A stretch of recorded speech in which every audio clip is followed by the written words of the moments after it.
Hi there, I'm Mrs. T, and today we're going to take ordinary flat pieces of paper and turn them into a three-dimensional box.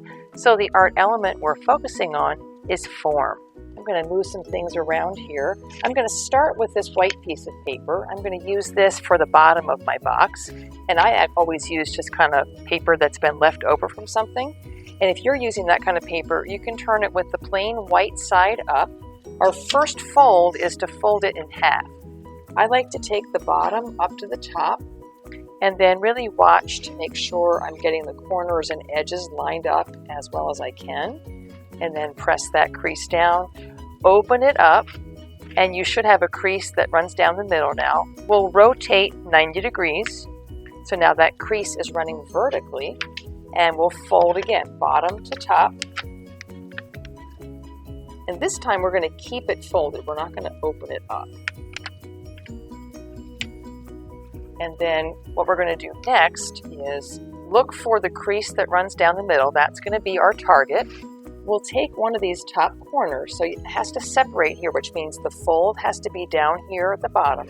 Take the top corner, peel that flat back, line it up so that triangle lines up straight on the crease and on the bottom. And just be careful that your edges don't get crinkled up. And you might want to use a pen or a pencil to really press that fold down nice and tight. We want sharp folds, and you should be able to see that laying down when you're finished. Do the same thing on the opposite side. So we're lining it up straight along the bottom, straight along the fold, getting any little crinkles out of the corners. And again, pressing it down. It's getting really bright here under this camera. We'll see if I can get that to adjust. Now you can see my edges. Okay. So you have kind of like a little rooftop shape in the middle. We're going to take this whole paper now and just flip it over like you're turning the pages in a book. Give that a complete flip. And now we've got that same kind of crease on this side. And we'll do that same folding in. So one corner comes down. Give it a good press to make it sharp. Make the other one meet in the middle. And again, make those folds nice and sharp, laying nice and flat. And it should look kind of like a little sailboat now. And what I'm going to have you do with your sailboat, make sure it's pointed in this direction. Go to the top of the sailboat and separate those layers. And when you do that, you can open it up. It makes a rhombus shape. Turn it in the square direction. And then give that whole thing a flip. And you should have now 4 triangle flaps that all meet in the middle. Where they meet, and mine aren't lining up perfectly straight, but I can kind of see where those 2 triangles touch. That's my target for my next 4 folds. So I have to take this bottom edge. Now there's 2 requirements. You have to make the edge meet right in the middle, and you have to line it up straight. So if I do this, I'm not in the middle yet. So I have to slide it up until it gets to the middle. But if I do this, I'm in the middle, but I'm all crooked. So really take your time getting it to the middle, and then check on both sides to make sure it's lined up straight. And then I always press first with my fingers in the middle, kind of slide those out. And there's 4 layers of paper here, so it's definitely going to take maybe a couple times going over that fold. Really pressing it nice and flat. When I open that up, here's how you check to make sure it was a good fold. If that little triangle gets stuck, that was a good fold.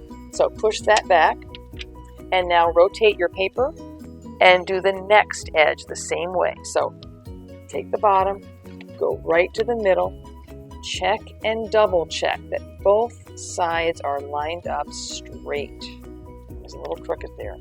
Get that smoothed out with your fingers first, and then go over that with something that will make it lay flat. And open it up, push the triangle flap down, side number 3. Meet in the middle, line up both edges, make it lay flat. Maybe do that again if you need to. And then check your fold. Looks good. Push the triangle back. And there's 4 sides, so we will have all 4 sides folded the same. I'm going to change tools here because my pencil's making marks on my paper. I'm going to use this marker instead. And yep, that was a good fold. So when you're done, it looks like this. It makes kind of like a square within a square. And to make this turn into a box, we're going to take the right flap and open it, not just a little bit, open it all the way out to the right side. Do the same thing on the left. So we're opening 2 of the flaps. And next comes what I call the burrito fold. So we're going to take the bottom edge of your paper. You already have a crease there, so use that same crease to fold it to the middle. You will have to kind of flatten it out on the 2 sides that really make it lay flat. Okay. Do the same thing with the top of your burrito. Give it a good press. So we're definitely making a very flat burrito here. You should have a little diamond shape or rhombus shape on each end. And I'm going to have you use those as targets. So when you pick it up, put your fingers underneath, but put your thumb on top, right where that inside corner of the diamond is. Same thing here.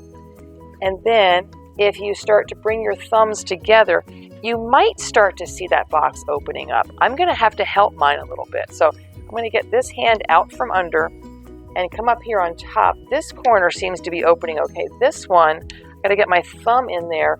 Use those creases that are already there to make that other corner pop up. Hopefully you can see how that looks like the inside of a box now. I want to make it stay, so I'm going to rotate this so I can see better. I'm going to kind of squish those together. This piece now has to wrap around and tuck down inside. And I'm going to recrease that top edge, and I have half a box. Rotate around this way, and we'll do the same thing. My thumbs are helping those creases along, then kind of squeeze them together. This becomes your flap. Bend it around, tuck it in, and then give it a good crease. And that's going to be the bottom of my box, so I could keep things inside of there. And usually I have students turn this over. Then if you're keeping this in your classroom, put your name on here and maybe even your room number, because if people have them all around the room, they're all going to look kind of the same. If you're at home, you don't need to worry about putting your name on it unless you want to. I'm going to set that one aside. I'll put it over here so you can still see it. And I'm going to use a colorful piece of paper, but you can use whatever paper you have. It needs to be the same size as the paper we used for this one. So you will take the bottom edge of this square, fold it to the top. Now, a lot of the steps are going to be the same, but there is one very important step towards the end that is not going to be the same. So please make sure you follow all of these steps. We're going to open that fold up, rotate, and now take the bottom to the top again. So far, everything's kind of the same as before. Double check that it's straight there, put that in. This one I'm going to keep folded, and you can see my target crease there. So these same corner folds are going to happen. Make sure your fold is at the bottom, so you have that corner flap that you can fold down. It's going to be diagonal. Now, if you're using heavier paper like I am, it's going to be a little bit different than the scrap paper I had the first time. But whatever paper you're using, as long as you start with 2 squares the same size, whatever paper you're using should work just fine. Make sure I get that corner. Press down flat. And here's where you probably want to take something along there. So a pen or pencil or a popsicle stick, anything to make it press down nice and flat. We'll take this piece now. Remember, like you're turning the page in a book, give it a flip. And now we're going to do the same thing, meeting in the middle on that crease. Nice straight triangle flaps on both sides. You will end up with that same kind of sailboat shape that you had before. Make sure your sailboat's facing in this direction. Separate those 2 layers. Rotate. Flip. And now you've got those 4 triangles meeting in the middle. Here's where it gets different. If we take all of these edges and just fold it to the middle, we're going to end up with a box exactly the same size as this, and they won't fit together. We want it to be a teeny tiny bit bigger. Here's how we do it. You're going to take your edge and go to the middle, but don't press it down. And then I'm going to scoot back. Scoot, scoot, scoot. I usually tell my students it's about 3 hairs. It's not an inch. 3 hairs is like a teeny tiny amount, but you do want to be a little bit away from the middle. So I'll press that down. Fingertips first. Remember, there's 4 layers of paper, so you've got to go over it a few times to make it really a sharp fold. Remember how we check the fold? We open it up. If that triangle gets stuck, that's a good fold. So we'll push that back. Rotate your paper.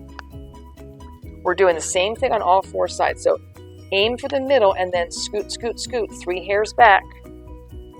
Actual hair not required. And oh, that one wasn't quite straight. I gotta fix it. Let's see if I can fix it. There we go. Get a nice sharp fold there. Check your fold. Push it back. Go to side 3. Find out where the middle is. Scoot, scoot, scoot. 3 hairs back. And you're doing that on all 4 sides. Give it a open it up. Yep, they got stuck. Push it back. Last one here. Now after this, it is going to be just the same as how you opened up your other one. So get your creases in nice and sharp. And then flatten everything out. Make sure you've got all 4 folds done. And you're going to take the right and left flaps, open them out to the sides, make your burrito fold. So crease, crease, fold this one down. Make sure you flatten that out. Now we've got some space here because they don't meet in the middle. We left that 3 hairs, so it should be like a 6 hair space here, 3 plus 3. You can still pick it up with your thumbs on top, on those inner corners.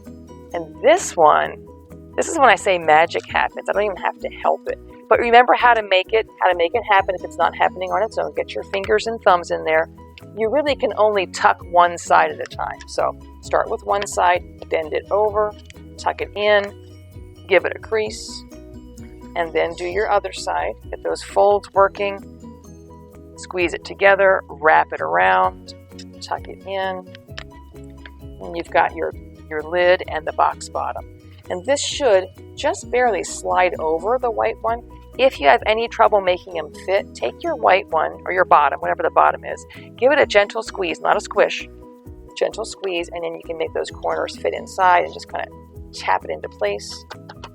And now you have a 3-dimensional box.